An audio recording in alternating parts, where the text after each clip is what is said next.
Hello, hello, hello. Welcome, you guys. Oh my God. This is a special time. We are in Philadelphia. We are in a celebration mode right now. When I say that everybody is happy right now, we are super happy. This is a special live stream that we're doing, and I have two very special guests with me today. We have our founder, Marshall Smiley. We have our president emeritus, Mr. Rob Bashir. We're going to lean in and we're going to have some conversations, and let's talk about why it is so important for AFRAM members to be a part of this quadrennial, y'all heard me, quadrennial convention in Philadelphia, Pennsylvania. And so I'm going to let these gentlemen introduce themselves, and then we're just going to jump into the conversation. And I'll start with this gentleman here. Let's take it right there. Good afternoon. My name is Marshall Smiley. I am former president of AFRAM, and we're very happy to be here today to get a chance to share with you. We want to thank Tanya for her hard work and putting this together, and we'll get into the conversation shortly. Thank you, President Emeritus Smiley. And now we're going to go over here to our other special guest. Thank you. I'm Rob Bashir. I was fortunate enough to serve as your second president of AFRAM from 2009 to 2013. And like Marshall, we're thankful to Tanya for her efforts in putting this conversation together. Look forward to talking with you. Thank you. No, I'm the one who's excited right now. I'm in a special place right now. And to be able to have a conversation with both of you gentlemen on this history-making day here in Philadelphia, oh my God, my heart is just like swollen with pride and love and all kinds of mixed feelings right now. And so I'm super excited. By the way, you guys, Mr. Smiley is from Washington, D.C., and Mr. Bashir is from Chicago, Illinois. So happy to have them with us. So I think I'm going to start off with you, President Bashir, okay. President Emeritus Bashir. Can you tell me, why is it important that you personally is here to witness this history-making event today? Well, as many of you may know, AFRAM's beginnings started in backroom conversations during some of the other conferences and conventions of SEIU, but they were not public conversations. They were more private conversations where African American men and women would get together and discuss some of the issues and concerns that we had. Prior to these more recent times, it was unlikely that African Americans would even speak to each other at conferences, wow. Given that the leadership was very fearful of us coming together. Two or more of us together in one place was threatening to many of them. But we've come a long way from those times, and as Tanya's question indicates, this is a special moment because once AFRAM was officially formed, it was our position to make sure that African Americans had opportunities for leadership training and other things that would benefit us as a people inside the house of SEIU. And this moment culminates in a lot of the hard work that people before me were involved in to make sure that we had leadership that reflected the membership. And today's election of April Verrett, who is a native of Chicago, who I've known for over 30 years, and has been an AFRAM supporter, a dues-paying AFRAM supporter all of that time. And to see her elected as president of SEIU is not the conclusion but it is the culmination of one chapter and the opening of another chapter for continued leadership coming from our people. And I'm happy to be a part of it, happy to witness it personally. And I can't say enough about how this moment makes me feel. And I'm sure President Smiley feels the same way. Man, I agree with you.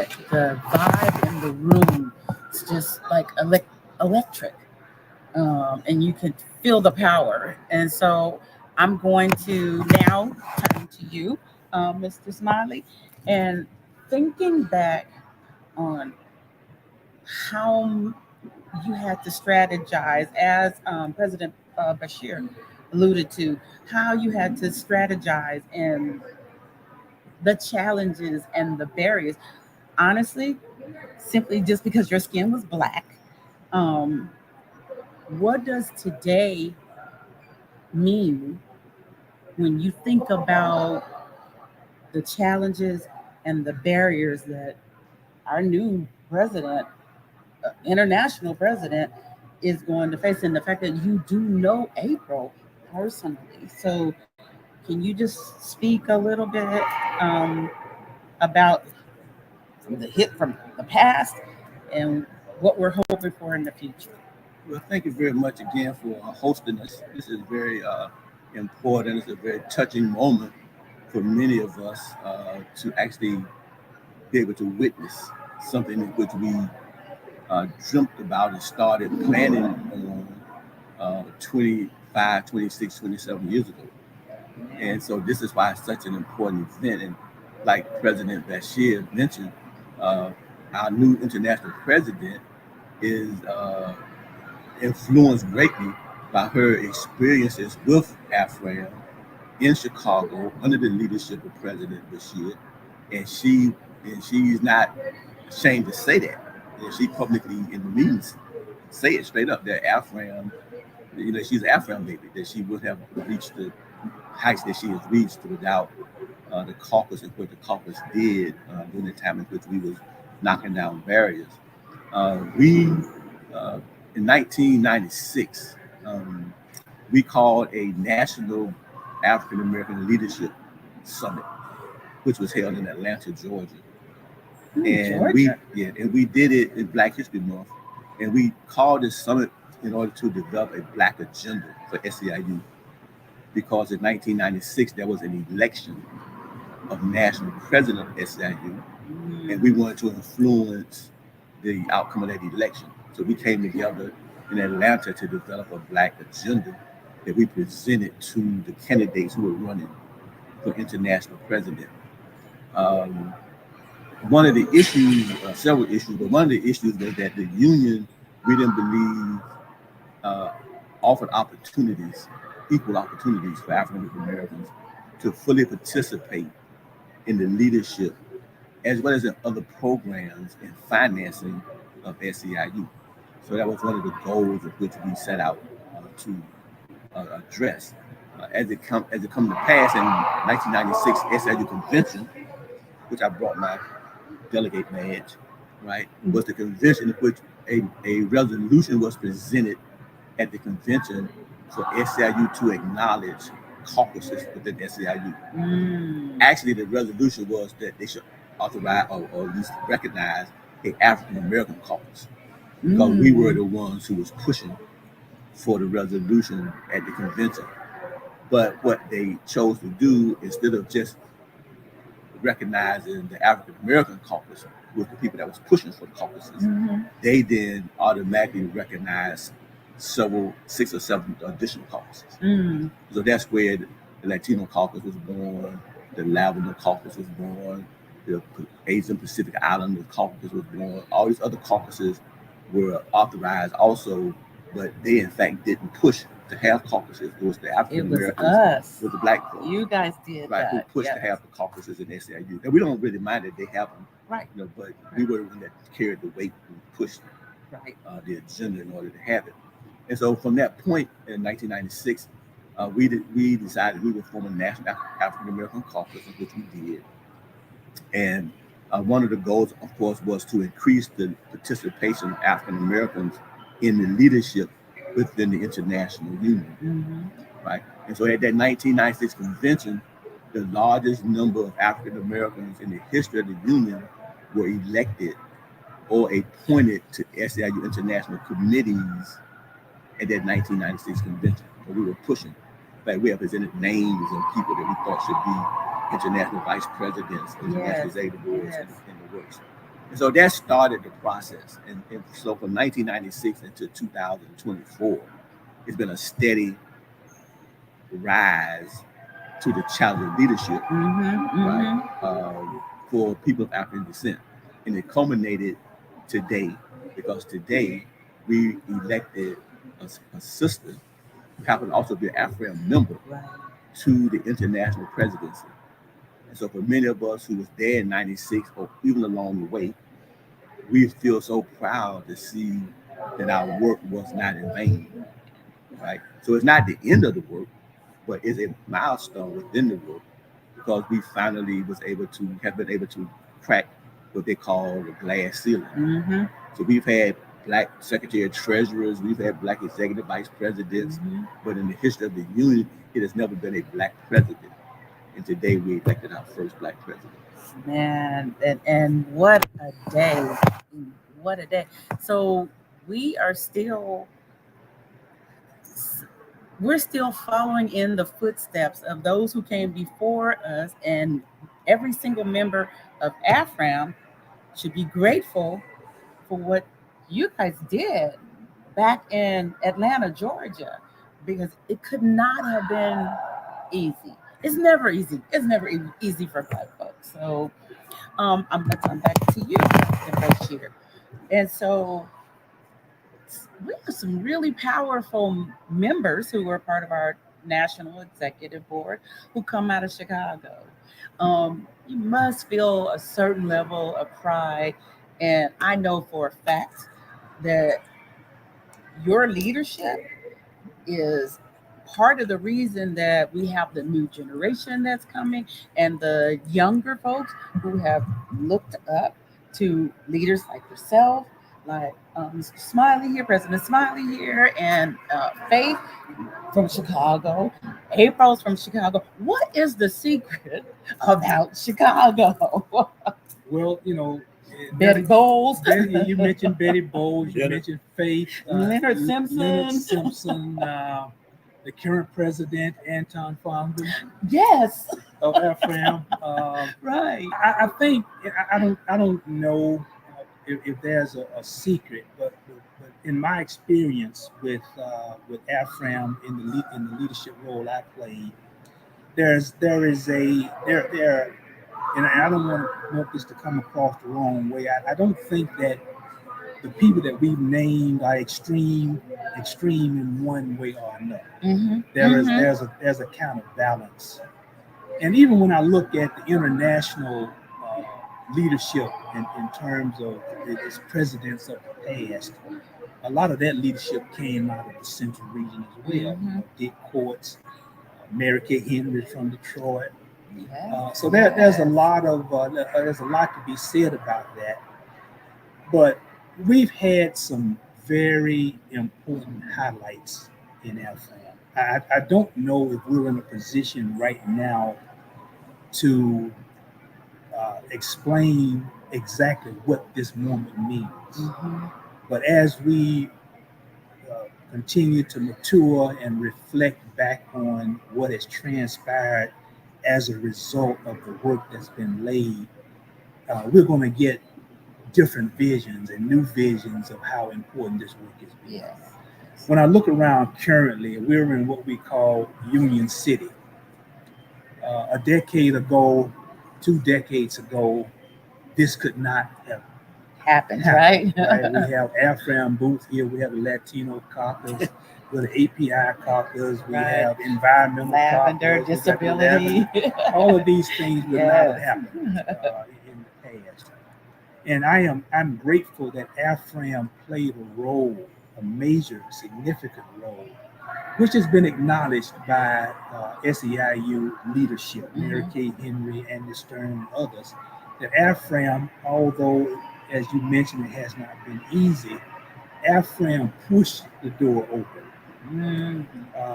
And in many cases with great opposition, but because of the dedication of those people that you talked about in the past, and the spirit and the what I would refer to as the African American soul, there's something in our soul that unites us, and I think that everything that we need as a people has been placed in the experience and in the soul of African American people. We really don't have to look outside of ourselves for examples of good leadership, good morals, good ethics, unity, etc. Mm-hmm. Although some of those things may not exist the way we want them to exist, Mm-hmm. the potential is there. And once we become aware that the potential is there, we just have to build the knowledge base of it and a strategy to effectuate. Yes. So, President Smiley, I can't say enough about his influence on me, and it speaks to that dedication and to that soul that wanted to see something positive for our people inside SEIU. And with his leadership, there was a great effort to build the caucuses nationally.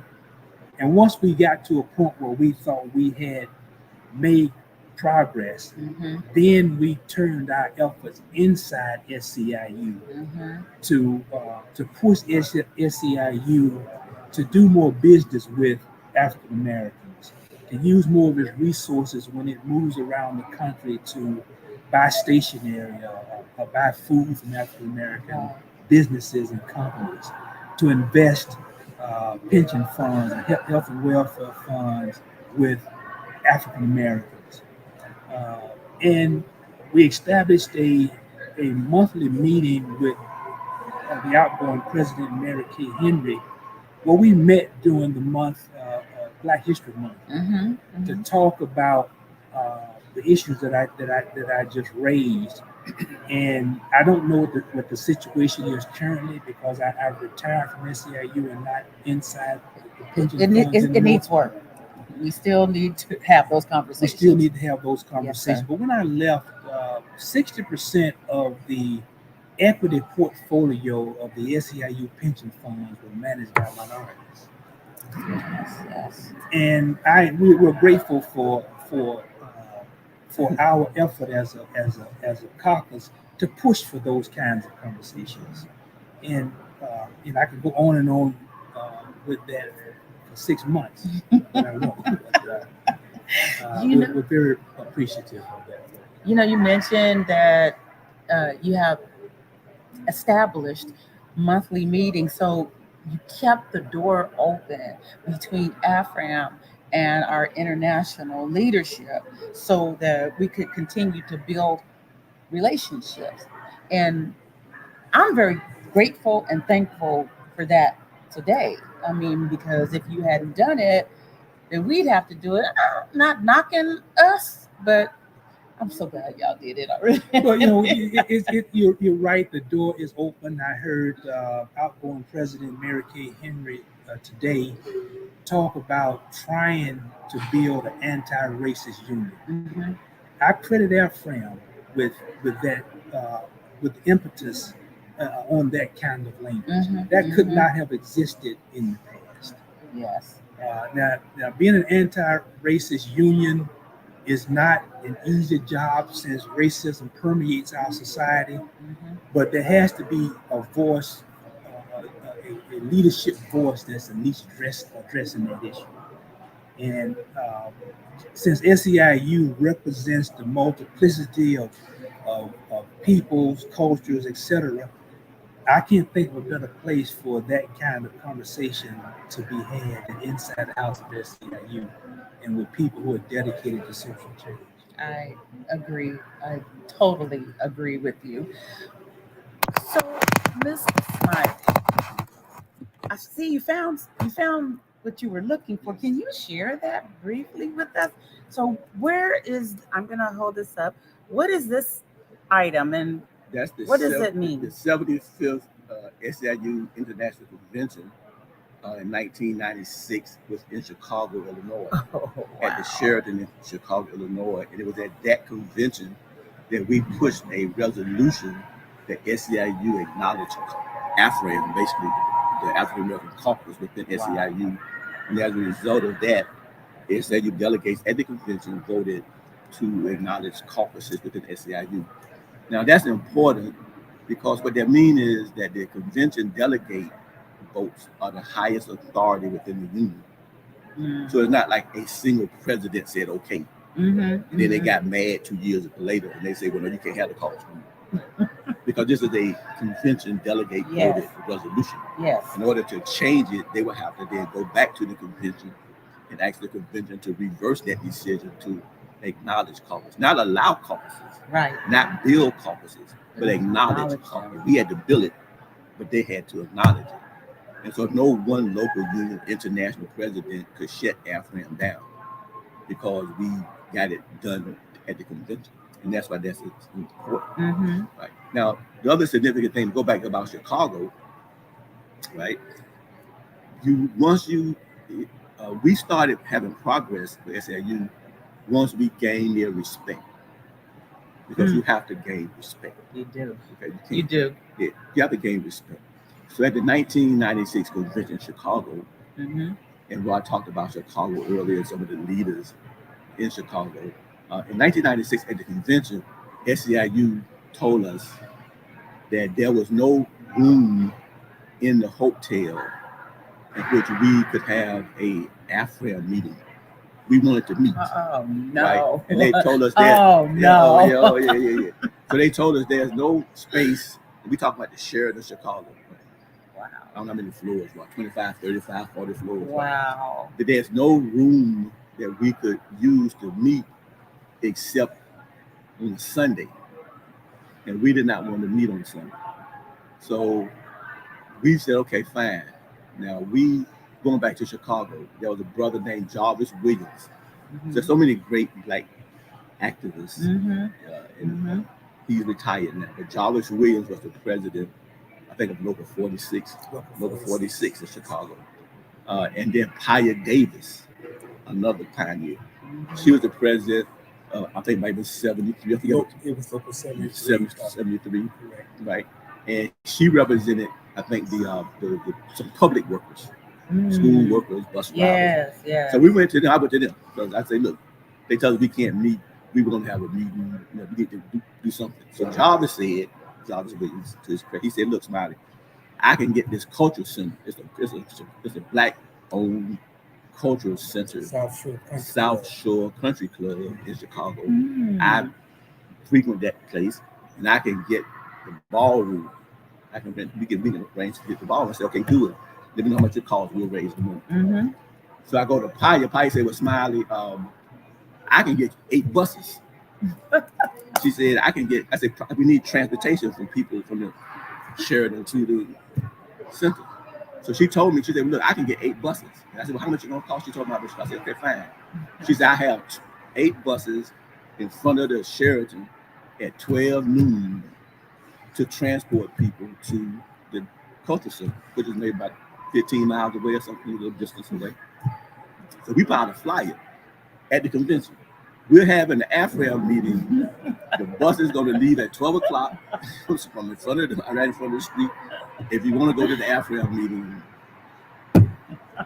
okay. Be on the bus. At 11:59, black people start getting up out of the convention, walking out. They still was processing. They was going through their regular convention business, getting up, walking out, right, going outside to go on these buses to go to the AFRAM meeting. So that demonstrated to them that we had resolve, right? Yes. And that we could raise funds to do what we needed to do. Yes. And that if they didn't let us meet in the hotel, that did not mean the same thing that we're not going to meet. And so when we did that, that established a certain amount of respect. Because that let them know right? Not playing. Yeah, that we can't control them. Right. You know, that we can try to influence them. Right. We need to be able to influence them, Right. but we cannot control them. So we can't tell them who can come to their meetings, who can speak, who can't speak, where they can meet, when they can meet, because they're not going to permit us to do that. And so that gave AFRAM a huge amount of success, a huge amount of respect within the international union, right? And this happened in Chicago, right? And these were the AFRAM, these were the black leadership prior to the current group in Chicago. We have strong black people in Chicago now, like, in leadership, who were the youngest when we was involved, right? They, including April. You raised them up. No, including April. Now I want to get to that, right? Okay, so we that was a huge thing. Okay, now moving forward, and the Raw, he kind of modest, but Raw succeeded me. I don't want to get into like me and Raw kind of situation, but something just important for people to know, right? Because I went to Raw this year, 4 years before he became president, and asked him to run for president. I mean, what? Because I'll tell you why. Because I had served for 8 years. Now I always felt that you shouldn't be the president for so long. I really always believe that. So I said 8 years is enough, and I went to Rod and said, "Rod, I think that you won, and I support you if you want to run." So he said, "Well, Smiley, I can't do it right now. He had some issues. He said, I can't do it right now." I said, "Okay." So 4 years later, I waited. 4 years later, after my 12th year, I went back to him. Like, look, now you know what I'm saying, it's the, you get 4 years to get ready. What we got to do now? We need you to do it, right? And so people was telling me, and people were saying like, well, why Raw? People, always got people talking, right? Why this, like this. And I say, and I told Roger, and I like to say, well, just go back and look at the pictures. So I have pictures. Yeah. I got history. I keep pictures. Ladies history. and gentlemen, Right. he is a historian. Right. He has documentation. He can open up his own AFRAM library, hall of archives, all of that. But I have pictures going all the way back. So when I look at these pictures and I go all the way back, Rob Ash is him. You know what I'm saying? He's in these pictures, right? So I'm like, what do you mean? I mean, he's been there, what I'm saying? I mean, look at these pictures. Yes. Yeah. Some people left, some people got promoted, some people retired. Yeah. Robert Shear is in all these pictures, right? So I mean, he's been there. He's been in these meetings. He's been there. He knows what's going on. And active. Yeah, no, active. Yes. He knows what's going on. And of all the people that I know, I don't know no one who I think would be a better president than him. So I went back to him again and asked him, and then this time he accepted, which is great. Now, during his short-term 4-year presidency, right? He wanted to stay longer, but he did some amazing things, that he should get a lot more credit for, right? And not necessarily in order, but you mentioned on some of it, right? Because SIU is a multi-billion-dollar corporation. Yes. And they spend hundreds of millions of dollars every year. Their pension portfolio probably is the trillions of dollars. Now, there had never been no focus on doing any business with black investment companies. There had never been no conversation about how we spending the members' money. Do we purchase goods and services from black businesses when there's an opportunity to do so? Okay. So Rod is the president. So I'm saying, so my job, I did some things that I needed to do, right? But then when he came in, he took the leadership to another level. And I'm sure subsequently it went to lower levels and lower levels. But when he came to his presidency, he took the organization to a different level because he focused, one of the things he talked about was the economics of it. Yes. And as a result of what he was the first one. Another thing too. He was the first one mentioned Barack Obama. He mentioned something he was in. He said there's this young senator from Chicago, Barack Obama. Nobody ever talked about Barack Obama, period. He was the one that brought Barack Obama into the SIU mind frame. Wow. Right? I remember that clearly. Right? But in addition to that, as the president of AFRAM, he was the one who pushed for economic parity, which is important. Because once we pushed for the economic parity, then that was another level of respect. But they're like, okay, now they don't form and this. Now they talking about their money. They ain't talking about investing money with black people and being more equitable in terms of how they spend their money. And Rob was the person who actually did that. This 60% of whatever they invest in minority investment firms would never have happened had not Rod pushed the issue. Right. He pushed that issue, and then they had to do because it was the right thing to do. The other thing that he did, one of the other things that he did is that he established a theme, which was rise to the challenge of leadership. Yes. Yes. Now, when you see these people great, I mean, the list is long. I'm not start calling names, but when you see the people who were younger when we were younger, right, and we see how they've risen in the union, not just into the international, but the local unions, or committees, assignments, or whatever it might be. We see the next generation rising to the challenge of leadership. Mm-hmm.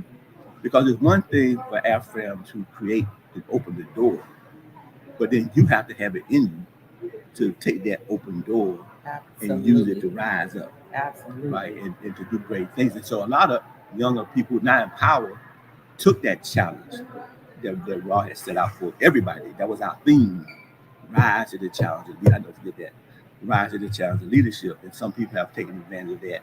And so now we have a black woman who was raised under that theme, Mm-hmm. as the new international president of the union. And that's an amazing thing that he did. And it was good for the whole union as a whole. Yes. Right. And then the next thing I want to just mention the fact that he also established AFRAM theme song. Right. Our own national, our own AFRAM anthem.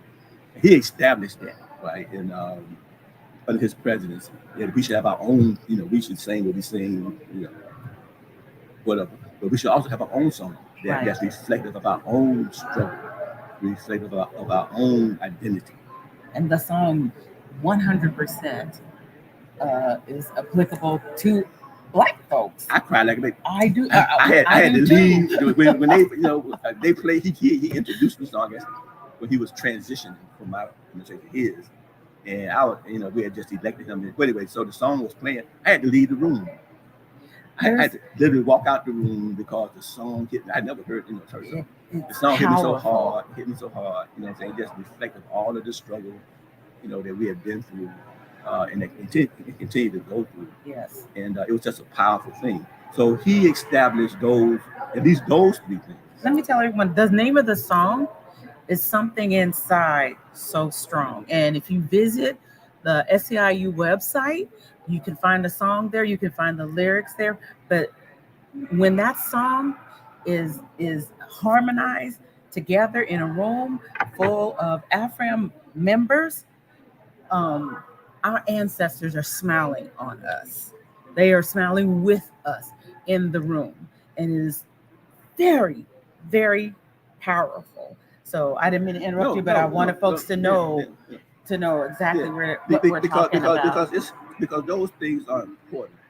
They are foundation building. Any people, any nation has to have certain things, right? And how it looks at itself. Mm-hmm. Its theme is a very important part of it. In terms of making you feel better, making you feel good, making you be inspired. And so Rod did those things during his presidency, and we're just very, very grateful to him. And subsequently, Faith Calvert was our third president, right? And now she is the assistant to. She works with April. I know. Now I think her new title is going to be the assistant to the president, assistant to the international president, right? Exactly. And she was an AFRAM member and leader, president, of course, and that's important because in my conversation with Rob, we were talking, but he said that he was not going to be able to run for the re-election. And the conversation came up, but who should be, who we going to get to be the president? Right. And people named this and that and this and that.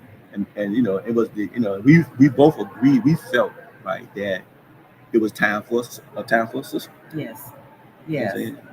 I had been I was the male, he was the male, and so our theme is the leadership should reflect the membership. Yes. Because the majority of the membership was female, right? We said, well, time to get a Yes. sister to be the president, and that's how Black girls vote. black girls vote, and that ended up being faithful, Yes. Yes. right? It ended up being faithful. A large part of how she got she wasn't running for president. She wasn't advocating for presidency. Mhm. Right? We actually went to faith. Mhm. You know, Mhm. had the conversation with her and her boss at that point to make sure that she was in line with it. And Faith became the first AFRAM female president. So even in that regard, we was well ahead of SEIU. They just did it today. AFRAM did Man, it 12 years years ago. ago. Had the first black woman as the leader of our national organization, right? So I just wanted to just share the information because I think it's important. Man. And I also want to just say too that I'm hoping that in the future we can sit down schedule wise and actually have a history conversation. Oh, You know what I'm saying? Just talk about history. we are definitely going to do that. And you guys, listen, this is just a glimpse. We're giving you a peekaboo moment into what's going to happen next Tuesday for our Tuesday talk. Next Tuesday, May 28th. These gentlemen will be joining our host, Candy. She will be back in the chair, and we will dig even deeper into this conversation, deeper into the history of AFRAM. When you have the visionaries sitting here with you and have an opportunity to talk to them directly and let them tell the story. Folks can tell a story and they share it with other folks, and it gets distorted with every retelling of the story.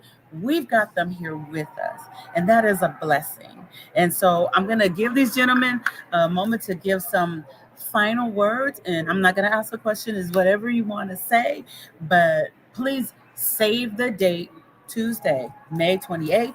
6 p.m. till 7:30 p.m. That's Pacific Standard Time. I'm a California girl.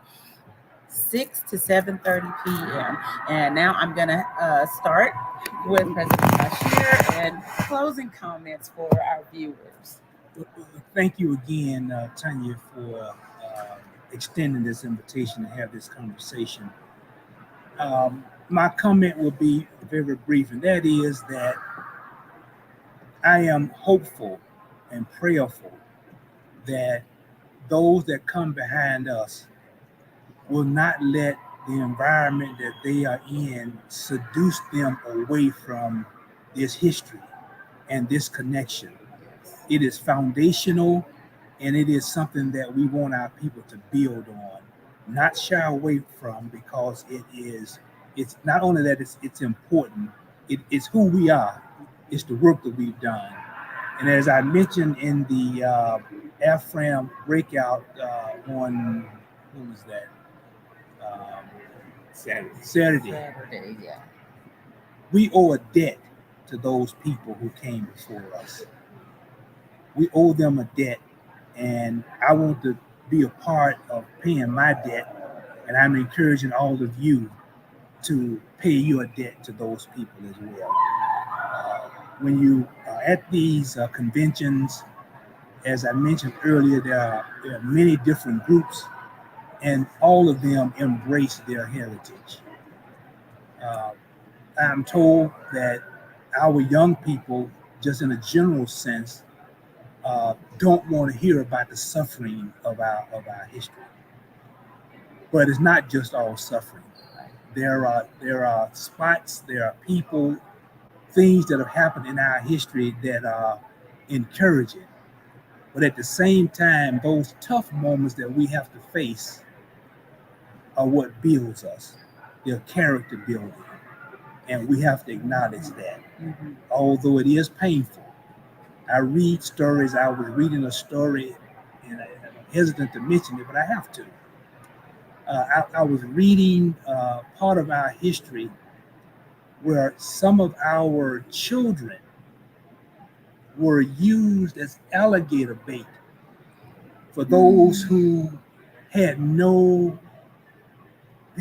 compassion for the human beings that they were mistreating. That's painful to contemplate. But at the same time, that's our history, that's our experience, and it teaches us to be strong going forward. There is something inside so strong. they can't kill it. It's going to keep coming back. They can trample on it. They can do whatever they want to do. But as the song says, you may hide behind the walls of Jericho, but the higher you build your barriers, the taller I become. Amen. Amen. And you just made me think about the Middle Passage and what happened to the enslaved folks that they threw over the ships and for the sharks and predators of the seas and of the ocean. Folks, we must know our history. Less history repeats itself. The more you know, the more you know how to strategize, the more you know how to navigate your way in this world. And so I'm going to turn it over to our founder, President Emeritus, Mr. Smiley. Final words. Well, I want to finally say that we are so grateful to you for developing this forum, to develop this communication, because that's one of the issues. The more communications and the more the history is spread, then the more people will become tuned to it. So I want to thank you for your job, the outstanding job. You serve as our national secretary, first of all, right? And for this format that you created, and we hope that this will be a format, as we go forward, in which we can share some of our victories, some of our major victories, and even some of our major defeats. So I'm very happy to be here, like we said before. This is the most important SEIU convention that I've ever attended, right? And I think I've been to at least 10 or 12 of them. Since 1980 something. Like I've been an SEIU member since 1975, without the season. And so I've been to a lot of conventions, but this is the most important and most significant convention, not just for AFRAM, not just for SEIU, but for Black people, period. Yes. Yeah. Right, and Black women in particular. She's getting ready to be head of a $2 trillion, $100 billion corporation, right? That she has to manage, right? And they're gonna be watching, of course, to see how well she does. And so, of course, we pledged her our support. Right. That we recognize that she's going to be the president of everybody. She's not going to be just the Black president. Right. She's going to be the president for the entire union. And there may be times in which we don't see eye to eye on some things, but we'll go into a room and talk about it. Right. Right. And try to make sure we resolve them and not be, not come out and being hateful or come out being vindictive or disruptive. Right. Because we're so proud of what she has done. Correct. In her life, her family was so proud of her. So again, thank you. I thank you for providing this forum to have this conversation. We look forward to future conversations where we can get more depth in terms of what we've done over the years. And again, this is the most important convention in the history of SEIU. Yes, it is. And I just want to say again, thank you, and thank the audience for those who was able to join us today. If you missed it, I think she is on tape. Yes, I'm going to share that. Okay, and then next week, hopefully on the 28th, we're looking forward to coming back together on the 28th. And we ask everybody just to be safe and be prayerful. Thank you so much. And so, folks, listen, this was not a scheduled discussion, a scheduled live stream. We just did this spur of the moment while we're here live in Philadelphia. So don't worry if you miss it. We will share the recording. You can find us on YouTube at AFRAM L99. You can find us on Instagram at AFRAM L99. We are on X at AFRAM L99 and our Facebook page, AFRAM L99. So please mark your calendars for next Tuesday, 6 p.m. till 7:30 p.m. Pacific Standard Time. We will continue this discussion. And listen, we are definitely planning on, maybe doing some training webinars or just have a series where we can continue to talk to those folks who helped establish AFRAM. But for those of us who are here right now, keeping the ball rolling. I love I love being a member of AFRAM. I love doing the work of AFRAM, and I hope it shows in everything that I do. And so I want to share that with you guys. We're gonna keep talking. Never close the door. Set your calendars and your alarms, and we out. Yeah. Thank you, sister. Thank you Appreciate very it. much. Yeah, Yes. I'm glad that we Thank you. was able to get together. I thought it was important that we